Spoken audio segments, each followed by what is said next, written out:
Guys, നമ്മുടെ പുതിയൊരു വീഡിയോയിലേക്ക് എല്ലാവർക്കും സ്വാഗതം. നമ്മളൊരു ബ്യൂട്ടി പാർലറിൽ പോയിട്ട് സ്പാ ചെയ്യുന്ന അതേ പ്രൊസീജിയറിൽ വീട്ടിൽ തന്നെ കുറഞ്ഞ ചിലവിൽ എങ്ങനെ സ്പാ ചെയ്യാം എന്നുള്ളതാണ് നമ്മുടെ ഇന്നത്തെ വീഡിയോ.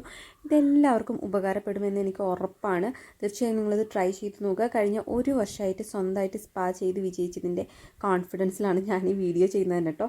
വീഡിയോ ഇത്തിരി ലെങ്തി ആയതിനാൽ 2 പാർട്ടായിട്ടാണ് കേട്ടോ ഇടുന്നത്.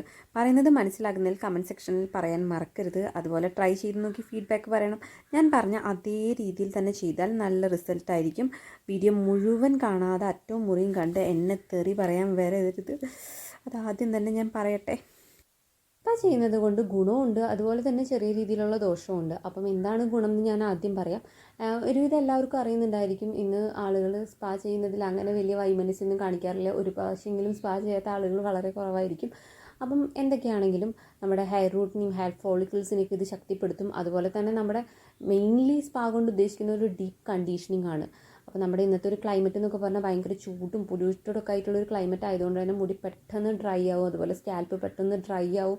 അപ്പം പിന്നെ അതുമാത്രമല്ല, നമ്മൾ ഭയങ്കര സ്ട്രെസ്സ് അങ്ങനത്തെ ഒരു സിറ്റുവേഷനിൽ കൂടെയൊക്കെയാണ് കടന്നു പോകുന്നത്. അപ്പോൾ അതുകൊണ്ട് തന്നെ അതൊക്കെ ഒന്ന് റെഡ്യൂസ് ചെയ്യാൻ വേണ്ടിയിട്ട് ഹെയർ സ്പാ വളരെ നല്ലതാണ്. അപ്പം ഇതൊക്കെ തന്നെയാണ് ഹെയർ സ്പായുടെ ഗുണങ്ങളെന്ന് പറഞ്ഞു കഴിഞ്ഞാൽ. അപ്പം ഇനി എന്താണ് ഒരു പോരായ്മകളെന്ന് പറയാൻ മാത്രം ഇതിന് കൂടുതലായിട്ടൊന്നുമില്ല. നല്ല കൃത്യമായ ഇടവേളകളിൽ നമ്മൾ ചെയ്യണം, എന്നാൽ തന്നെ ഇതിൻ്റെ ഒരു ഗുണം കിട്ടുള്ളൂ. അതുപോലെ തന്നെ കളറ് ചെയ്ത മുടിയിലാണെന്ന് വെച്ച് കഴിഞ്ഞാൽ അതിൻ്റെ കളറ് കുറയ്ക്കാൻ സാധ്യതയുണ്ട്. മുടിയുടെ കളറ് ചെയ്ത മുടിക്കായിട്ടുള്ള സ്പാ വേറെ നമുക്ക് കിട്ടും. പിന്നെയുള്ള ഒരു പ്രശ്നം എന്ന് പറഞ്ഞു കഴിഞ്ഞാൽ ഇത് എക്സ്പെൻസീവ് ആണ്. അപ്പം നമ്മുടെ ഒരു സ്പാ ചെയ്യുമ്പോൾ എന്ന ഒരു സാധനം കൊണ്ട് മാത്രം നമ്മുടെ മുടിക്ക് ആവശ്യമുള്ള പോഷണമൊന്നും കിട്ടില്ല. നമ്മൾ നല്ല ആഹാരം കഴിക്കുകയും അതുപോലെ മുടിയുടെ ആരോഗ്യവും ഒക്കെ കണക്കാക്കുന്ന, നമ്മുടെ ശരീരത്തിൻ്റെ ആരോഗ്യമൊക്കെ കണക്കാക്കുന്ന ഫുഡും നമ്മുടെ ഡയറ്റും കാര്യങ്ങളൊക്കെ നമ്മുടെ ഇതിൽ ഉൾപ്പെടുത്തിയാലേ നമുക്ക് ആ ഒരു ഗുണമൊക്കെ കിട്ടുള്ളൂ. പക്ഷെ എന്നാൽ പോലും ഇത് ചെയ്ത് കഴിയുമ്പോഴൊരു എന്താ പറയുക, കഴിഞ്ഞ ഏകദേശം ഒരു വർഷമായിട്ട് ഞാനിത് തന്നെത്താനേ ചെയ്യുന്നൊരു സംഭവമാണ്. അപ്പം എനിക്ക് നല്ല ഹെയർ ഫോൾ ഉണ്ടായിരുന്നു എന്ന് പറഞ്ഞു കഴിഞ്ഞാൽ കയ്യിൽ എത്ര മുടിയാണ് പറഞ്ഞു പോരാന്ന് എനിക്കെന്നെ അറിയാൻ പാടില്ല. ഞാൻ മുട്ടയാവുമെന്ന് ഞാൻ വിചാരിച്ചതാണ്. അപ്പോൾ ആ ഒരു അവസ്ഥയിൽ നിന്നൊക്കെ എന്നെ രക്ഷിച്ചതെന്ന് പറഞ്ഞു കഴിഞ്ഞാൽ ഹെയർ സ്പായ്ക്ക് മുന്നേ ഞാനൊരു ഓയിൽ ചെയ്യാറുണ്ട്. ഓയിൽ ചെയ്തിട്ടൊക്കെയാണ് ഞാൻ ചെയ്യാറ്. അപ്പം ഞാൻ ചെയ്യുന്ന പ്രൊസീജിയർ ഞാൻ അതേ രീതിയിലാണ് കേട്ടോ ഞാൻ കാണിച്ചിരുന്നത്. വീഡിയോ കുറച്ച് ലെങ്തി ആയ കാരണം ഞാൻ 2 പാർട്ടായിട്ടാണ് ഇടുന്നത്. അപ്പം സ്പാ ചെയ്യുന്ന വീഡിയോ ഞാൻ അടുത്ത പാർട്ടിലാണ് ഇടുന്നത്. അപ്പം ഈ ഒരു പാർട്ടിൽ എന്ന് പറഞ്ഞു കഴിഞ്ഞാൽ നമ്മൾ എങ്ങനെയാണ് സ്പാ ചെയ്യുന്നതിനേക്കാളും മുന്നേ ചെയ്യുന്ന കാര്യങ്ങൾ എന്തൊക്കെയാണെന്നുള്ളതാണ് ഞാൻ കാണിക്കുന്നത്. ആദ്യമായിട്ട് തന്നെ യൂസ് ചെയ്യാറ് ഈ കാസ്റ്റർ ഓയിലാണ്. കാസ്റ്റർ ഓയിൽ നമുക്ക് മെഡിക്കൽ ഷോപ്പിൽ നിന്ന്, ഇപ്പം ഞാനിത് ലൈറ്റ് സൂപ്പർ മാർക്കറ്റിൽ നിന്ന് അങ്ങോട്ടാണ് മേടിച്ചത് കേട്ടോ. അപ്പോൾ എൻ്റെ ഞാനിത് കുറേ നാളാണ് യൂസ് ചെയ്യുന്നത്. ഒരു 3-4 ബോട്ടിലിങ്ങനെ ഞാൻ യൂസ് ചെയ്ത് കഴിഞ്ഞിട്ടുണ്ട്. അപ്പോൾ ഇതുപോലത്തെ ഒരു ഒഴിഞ്ഞ ബോട്ടിലേക്ക് മിക്സ് ചെയ്തിട്ടാണ് ഞാൻ യൂസ് ചെയ്യാറ്. ഇപ്പോൾ ഏകദേശം ഒരു പ്രൊപ്പോർഷൻ പറയുകയാണെന്ന് വെച്ച് കഴിഞ്ഞാൽ ഒരു 2 ടേബിൾ സ്പൂൺ മറ്റേ വെളിച്ചെണ്ണ, സാധാരണ വെളിച്ചെണ്ണ, ഞാൻ കാരയുടെ വെളിച്ചെണ്ണയാണ് എടുക്കാറ്. അതിനുവേണ്ടി പ്രത്യേകം എടുക്കാറൊന്നുമില്ല. 2 ടേബിൾ സ്പൂൺ വെളിച്ചെണ്ണ എടുക്കുകയാണെന്ന് വെച്ച് കഴിഞ്ഞാൽ 1 ടേബിൾ സ്പൂൺ അതിലേക്ക് മറ്റേ കാസ്റ്റർ ഓയിൽ ഒഴിച്ച് കൊടുക്കുക. ഇതിൻ്റെ പ്രൊപ്പോർഷനിൽ ചെറിയ വ്യത്യാസം വരുന്നതുകൊണ്ടൊന്നും കുഴപ്പമൊന്നുമില്ല. പിന്നെ റോസ്മേരി ഓയിലാണ്. പിന്നെ അതിലേക്ക് ഒരു 4 ഡ്രോപ്പ് റോസ്മേരി ഓയിലും യൂസ് ചെയ്യാറുണ്ട്. ഇത് ഗുഡ് വൈബ്സിൻ്റെ റോസ്മേരി ഓയിലാണ് കേട്ടോ. വേറെ ഒന്നുകൊണ്ടും മേടിച്ചതല്ല, ഇതിന് കുറച്ച് പൈസ കുറവുണ്ടായിരുന്നു. അപ്പോൾ അതുകൊണ്ട് ഗുഡ് വൈബ്സിൻ്റെ നോക്കിയിട്ട് മേടിച്ചതാണ്. പിന്നെ 4 ഡ്രോപ്പൊക്കെ പോരെ, അപ്പോൾ ഇത്രയും ചെറിയ കുപ്പി തന്നെ ധാരാളം മതി. അപ്പം ഞാൻ ഇതുപോലെ ഇങ്ങനെ മിക്സ് ചെയ്ത് വെച്ചിട്ട് ഒരു 1-2 പ്രാവശ്യമൊക്കെ യൂസ് ചെയ്യാറുള്ളൂ. നല്ല ഈ റോസ്മേരി ഓയിൽ ഒഴിക്കുമ്പോൾ ഒരു പ്രത്യേക സ്മെല്ലാണ്. അപ്പം അതുകൊണ്ടുകൂടിയാണ് ഈ കാസ്റ്റർ ഓയിലിനൊരു വൃത്തികെട്ട സ്മെല്ലുണ്ട്. പിന്നെ ഇച്ചിരി കട്ടി കൂടുതലൊക്കെയാണ്. അപ്പം നമ്മളത് മറ്റേ നമ്മുടെ വെളിച്ചെണ്ണ ഒഴിക്കുമ്പോൾ അതൊന്ന് നമുക്ക് മുടിയിൽ തേക്കാവുന്നൊരു പരുവാവും. അപ്പോൾ ഇത്തിരി കട്ടി കൂടുതലാന്ന് വെച്ചാൽ കുറച്ചും കൂടി വെളിച്ചെണ്ണ ഒഴിച്ചോളൂ. അപ്പോൾ നമുക്ക് യൂസ് ചെയ്യാവുന്ന ഒരു കൺസിസ്റ്റൻസിയിൽ തന്നെ, എന്ന് വെച്ചാൽ ഇതിന് ഭയങ്കര ഒരു പശ പോലത്തെ ഒരു കട്ടി പോലത്തെ ഒരു സംഭവമുണ്ട്. അപ്പോൾ അതുകൊണ്ടാണ് നമ്മളതിലേക്ക് വെളിച്ചെണ്ണ ഒഴിച്ച് മിക്സ് ചെയ്ത് എന്നിട്ട് അതിലൊരു 4 ഡ്രോപ്പ് റോസ്മേരി ഓയിൽ ഒഴിക്കുകയെന്ന് വെച്ചാൽ നല്ല സ്മെല്ലാണ്. അപ്പോൾ അതാണ് അതിൻ്റെ ഒരു പ്രത്യേകത. അപ്പോൾ ഇതുപോലത്തെ ഒരു ടെയിൽ കോമ്പാണ് കേട്ടോ ഞാൻ യൂസ് ചെയ്യാറ്. ഞാൻ ഒരിക്കൽ ബ്യൂട്ടി പാർലറിൽ പോയിട്ട് ഞാനൊരു ഓയിൽ മസാജ് ചെയ്തിട്ടുണ്ടായിരുന്നു. അപ്പോൾ അവർ നമുക്ക് ഇങ്ങനെ കുത്തിയിട്ടാണ് ഓരോ സ്കാൽപ്പിലും ചെയ്യാറ്.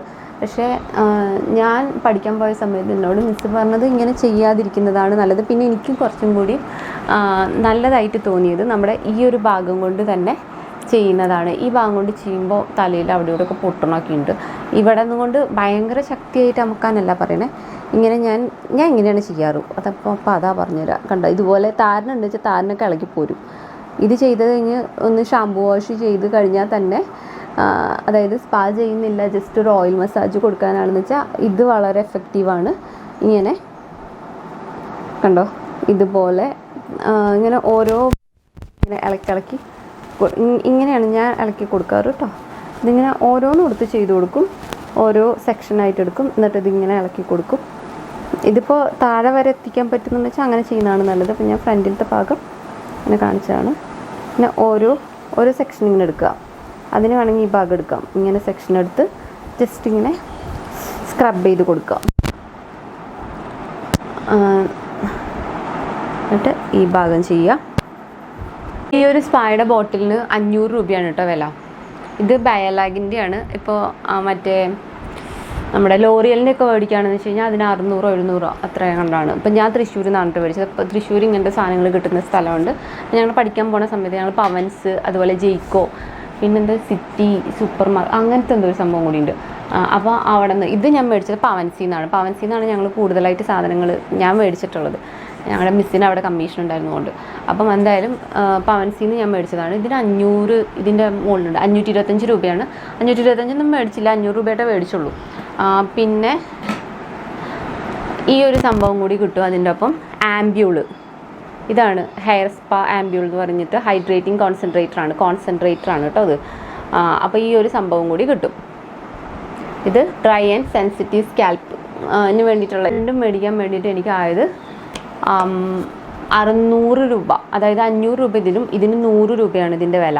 അപ്പോൾ 600 രൂപയാണ്. ഇതേ സെയിം സാധനം തന്നെയാണ് നമ്മൾ പാർലറുകളിൽ ചെല്ലുമ്പോൾ ചിലപ്പോൾ ഇതിലും ലോക്കലായിട്ടുള്ള സാധനങ്ങളായിരിക്കും നമുക്ക് കിട്ടുന്നത്.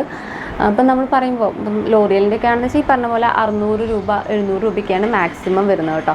ഇതുകൊണ്ട് നമ്മൾ ഇപ്പോൾ എൻ്റെ തലയിൽ ഞാൻ ഇതുകൊണ്ടൊരു 7 പ്രാവശ്യം, അതായത് എനിക്ക് ഇത്രയും ലെങ്ത്തുള്ള മുടിയുണ്ട് കണ്ടോ, അത്യാവശ്യം ലെങ്തി ആയിട്ടുള്ള ഹെയറാണ് എൻ്റെ. ലാസ്റ്റായി കഴിഞ്ഞു, കാണാൻ പറ്റുന്നുണ്ടോ അറിയാൻ പാടില്ല. കണ്ടോ ഇത്രയായി, നിൻ്റെ ഉള്ളിൽ ഒന്നുമില്ല. 8-9 പ്രാവശ്യം ചെയ്തിട്ടുണ്ട്. 9 പ്രാവശ്യം മിനിമം, 7 7, 8, 9 ഞാൻ ഏകദേശം 1 വർഷമായിട്ട് ചെയ്യുന്നുണ്ട്. അപ്പോൾ ഞാനിത് ആകെ കൂടി ഇത് മാത്രമേ മേടിച്ചിട്ടുള്ളൂ. ഇതാണ് ഞാൻ കഴിഞ്ഞ 1 വർഷമായിട്ട് യൂസ് ചെയ്തുകൊണ്ടിരിക്കുന്നത്. അപ്പോൾ ഇതിന് ഡേറ്റ് എന്ന് പറയാൻ 10/25 വരെയുണ്ട് ഡേറ്റ്. ഇത് 11/22, 10/25 വരെയുണ്ട് ഡേറ്റ്. അപ്പോൾ ഡേറ്റൊക്കെ നോക്കിയിട്ട് മേടിക്കാം. ഇത് ചെയ്യുന്നതിനേക്കാളും മുന്നേ ഉള്ള പ്രൊസീജിയർ ഞാൻ കാണിച്ചതേ. ജസ്റ്റ് ഈ പറഞ്ഞ പോലെ എല്ലാം സ്കാൽപ്പിൽ നിന്ന് എല്ലാ ഭാഗവും ഇങ്ങനെ ബാക്കിൽ ഇതുപോലെ തന്നെ കണ്ടോ ഇങ്ങനെ എടുക്കുക. എന്നിട്ട് ഇങ്ങനെ നല്ലോണം റബ്ബ് ചെയ്ത് കൊടുക്കുക. ഭയങ്കര ശക്തിയായിട്ടല്ല കേട്ടോ, നമ്മുടെ സ്കാൽപ്പ് പൊട്ടുന്ന രീതിയിലൊന്നും അല്ല ഞാൻ റബ്ബ് ചെയ്യുന്നത്. വളരെ സോഫ്റ്റായിട്ടാണ്. നമുക്ക് താരനെ മാത്രം ഇളക്കിയെടുത്താൽ മതി. തലയിൽ നിന്നും കഷ്ണങ്ങളൊന്നും വേറെ സ്കാൽപ്പിൻ്റെ ഭാഗങ്ങളൊന്നും അടർത്തിയെടുക്കേണ്ടതില്ല. പിന്നെ മുടിക്കും അതത്രയ്ക്ക് ആരോഗ്യകരമായിരിക്കില്ല, ഹെയർ ഫോളൊക്കെ കൂടാൻ ചാൻസ് ഉണ്ട്. ഓയിൽ മസാജൊക്കെ ചെയ്തു. ഇനി അതിനുശേഷം ഞാനൊരു 20 മിനിറ്റ്സ് വെയിറ്റ് ചെയ്യും. അതിനുശേഷം ഞാൻ ഈ ഷവർ കോഫിൻ്റെ ഷാമ്പൂ ആണ് കേട്ടോ യൂസ് ചെയ്യുന്നത്. അപ്പം നമ്മൾ സ്പാ ചെയ്യാൻ പോണതിനേക്കാളും മുന്നേ ആയതുകൊണ്ട് തന്നെ നമ്മൾ കണ്ടീഷണർ യൂസ് ചെയ്യേണ്ടതില്ല. കണ്ടീഷണർ നമ്മൾ ഒരിക്കലും യൂസ് ചെയ്യാൻ പാടില്ല. നമ്മുടെ തലയിലുള്ള ഈ ഓയിൽ ഉണ്ടല്ലോ നല്ല പോലെ കളയണം. ഒരു തരി ഓയിൽ പോലും തലയിൽ ഇരിക്കാൻ പാടില്ല. അപ്പം ഇത് ഞാൻ സ്ഥിരമായിട്ട് യൂസ് ചെയ്യുന്ന ഷാമ്പൂ ആൻഡ് കണ്ടീഷണറാണ് കേട്ടോ. ഇതിന് പകരം നമുക്ക് ലോറിയലിൻ്റെ ഒക്കെ കണ്ടീഷണർ ആയാലും മതി.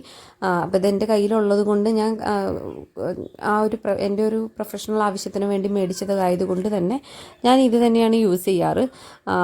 അപ്പം സ്പാ ചെയ്യുന്നതിനേക്കാളും മുന്നേ നമ്മൾ ഒരിക്കലും കണ്ടീഷണർ യൂസ് ചെയ്യരുത്. കാരണം കണ്ടീഷണർ ചെയ്ത് കഴിഞ്ഞാലും അതുപോലെ തന്നെ ഹെന്ന ചെയ്തിട്ടുണ്ടെങ്കിലും ഒന്നും നമ്മുടെ തലയിൽ കണ്ടീഷണർ ഇട്ടാലും ഹെന്ന ഇട്ടിട്ടുണ്ടെന്ന് വെച്ചാൽ ഒന്നും നമ്മുടെ തലയിൽ ഈ സ്പാ ക്രീം പിടിക്കില്ല. അപ്പോൾ നമ്മളത് ചെയ്തുകൊണ്ട് ഒരു ഉപകാരവും ഉണ്ടാവില്ല. അപ്പോൾ അത് വളരെ ഇമ്പോർട്ടൻ്റ് ആണ്. നമ്മൾ ഹെന്ന ചെയ്തതിന് ശേഷം ഒന്നും സ്പാ ചെയ്യാൻ പോയിട്ട് കാര്യമില്ല, ഒരു യൂസും ഉണ്ടാവില്ല. അതുപോലെ തന്നെ നമ്മൾ കണ്ടീഷണർ യൂസ് ചെയ്യാൻ പാടില്ല. അതുപോലെ ഹെയർ പാക്കുകൾ ഉണ്ടല്ലോ, അതൊന്നും യൂസ് ചെയ്തതിന് ശേഷം പോയിട്ട് സ്പാ ചെയ്യരുത്. അപ്പോൾ അതുകൊണ്ട് തന്നെ അത് കൃത്യമായിട്ട് ഓർത്ത് വെക്കുക. നമ്മൾ നല്ല പോലെ തലയിലത്തെ ഈ വെളിച്ചെണ്ണയൊക്കെ നമ്മൾ നല്ലപോലെ ഇളക്കി കളയുക. ഒരു 20 മിനിറ്റ്സ് ഞാൻ വെയിറ്റ് ചെയ്യുന്നുണ്ട് കേട്ടോ. അപ്പം നിങ്ങൾ നിങ്ങളുടെ ഒരു ഇതിനനുസരിച്ച് കൺവീനിയൻസിനനുസരിച്ച് നിൽക്കുക. അപ്പോൾ ഒരു 20 മിനിറ്റ്സിന് ശേഷം ഞാൻ കഴുകി കളഞ്ഞിട്ട് നമുക്കിനി അടുത്ത പാർട്ടിലായിട്ട് നമുക്ക് സ്പാ എങ്ങനെയാണ് ചെയ്യുന്നതെന്ന് കംപ്ലീറ്റ് ആയിട്ട് കാണാം. അപ്പം ഇതോട് കൂടിയിട്ട് ഞാൻ ഈ ഒരു പാർട്ട് അവസാനിപ്പിക്കുകയാണ് കേട്ടോ.